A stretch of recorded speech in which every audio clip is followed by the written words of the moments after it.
I straight away invite our first speaker on polypal and cardiovascular disease protection. Is it the solution for India? Dr. Rakesh Gupta, who is the Chief Cardiologist at JR Op Healthcare Private Limited from Delhi, and he'll be deliberating for the next 12 minutes. Dr. Gupta, please. Thank you, chairpersons, dear friends and colleagues. I'm going to dwell on this topic, and I'm sure this is aptly placed after AHA and RP collaboration, how to prevent a coronary artery disease or cardiovascular diseases in India. Topic is polypal. This is how the polypal is being depicted as in a literature. A polypal is a combination of several drugs acting in different risk factors in one formulation. The concept has been proposed as a strategy for reducing cardiovascular diseases. Can we put up this sentence in one single word? And that's how I put up it. A contraceptive pill of a heart. If we put it in this particular way, like this is what the polypal is. Why we need a prevention? This is a literature was published in JACC 2012 talking about 3.7 million deaths in India. I'm sure is way behind the number of deaths we have in India as on today from a cardiovascular diseases, and almost 32 million disability over a period of 1 year. I'm sure still is underestimated because majority of deaths which happen in rural areas are not being reported. And the disturbing trend is 52% of these deaths happens in a young population of less than 70 years. And this age of less than 70 years is further falling down to less than 40 years of age in this country as on today. This is not open to only a country like India. You look at this data from a UK, it talks of almost 200,000 deaths per year from these cardiovascular diseases. Half of them from a coronary artery disease, a quarter of them from a stroke.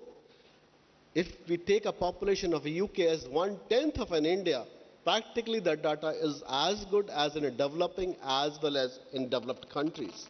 I start to have this one first study as an InterHeart, which was conducted in way back in 2004, conducted in more than 52 countries and taking into accounts of almost 15,000 cases.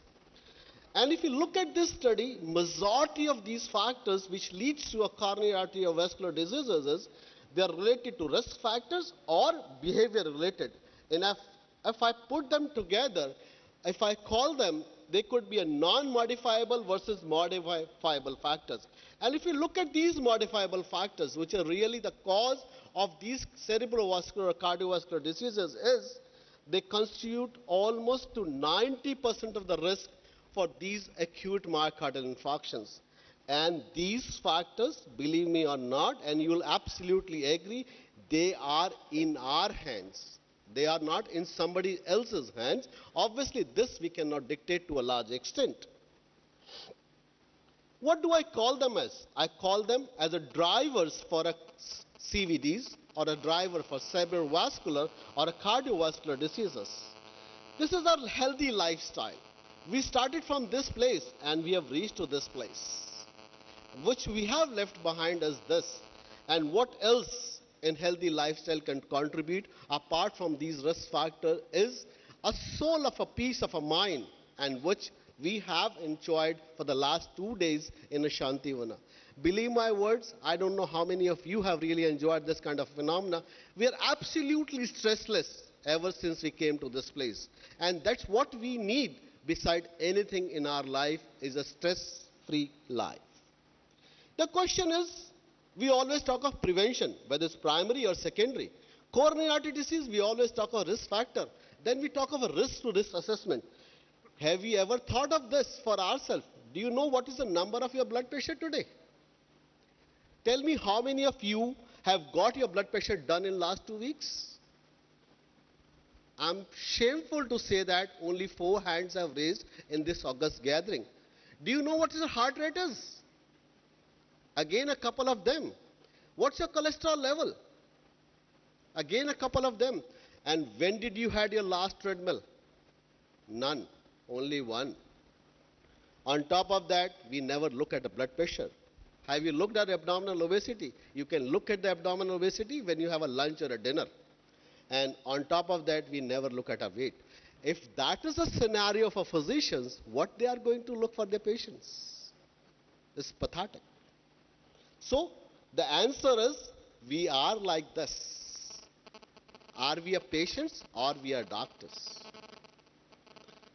Look, moving on further, what is the well-established fact for secondary prevention is the well-established facts for a secondary prevention. If you have a coronary artery disease or if you have a cerebrovascular accident, we are bound to have aspirin, statin, ACE inhibitors, and beta blockers. And that's to how long? Probably lifelong. And that has been recommended by AHA, ACC, and whatever the organizations are. But the question is, if you are asked to take 4 tablets today, every day, how many is the patient adherence? Is very poor as seen in this particular slide way back in 2005. And as over a period of time we move on, our adherence further falls down dramatically. Again and again, the answer for this comes out with this study of a polypill being published in 2003, talking about a significant reduction of a cardiovascular accident if we join these 4 tablets together. And the first study, which was published back from India in TIPS 2009, it talks of the same thing, reduction of a coronary artery disease and a stroke factor by 48%. That was in somewhere 2009. What's in 2013, 14, and maybe in 15?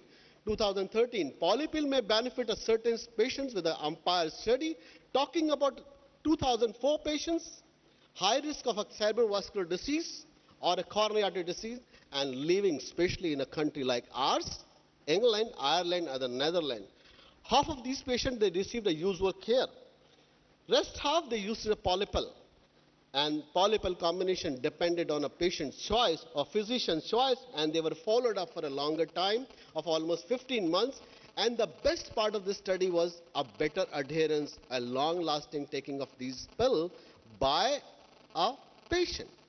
The most important thing of this study was when we looked at those people who were not adhering to their medical therapy, their number rose dramatically from 23% to almost 77%. Further saying the fact the polypill in the combination of various drugs, that's to the 4 parts, but based on a physician choice, led to a better adherence of a drug therapy. In turn to says that assesses multiple pill and eliminate the marginal one. And that I would like to say, we write lot many B12, folic acid, homocysteine, anti-homocysteine, vitamin E. If we get rid of all those drugs and use a single pill, possibly we are going to provide a better secondary prevention.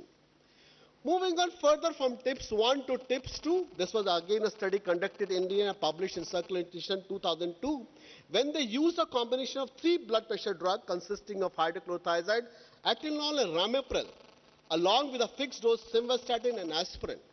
And once they use a drug in a full form, and that's a twice dose of these 3 drugs together, hydrochlorothiazide, atenolol and ramipril, they were able to reduce a significant level of a cholesterol, LDL, and raise the HDL along with reducing a triglyceride in toto. My quest of saying this particular slide or showing it is, we should use a polypill, but in a complete adequate doses. Well, TIPS 3, which is looking for India, has just born. Abhi badi ho rahi hai. Coming down to primary preventions, and this primary prevention rotates around all those 4 drugs together, when to use, whom to use, why to use. And the first polypill for prevention of a cardiovascular disease, I'll quote this literature from an Australian prescriber, talking of at present the effect of polypill in primary prevention of a cardiovascular mortality and morbidity is unknown.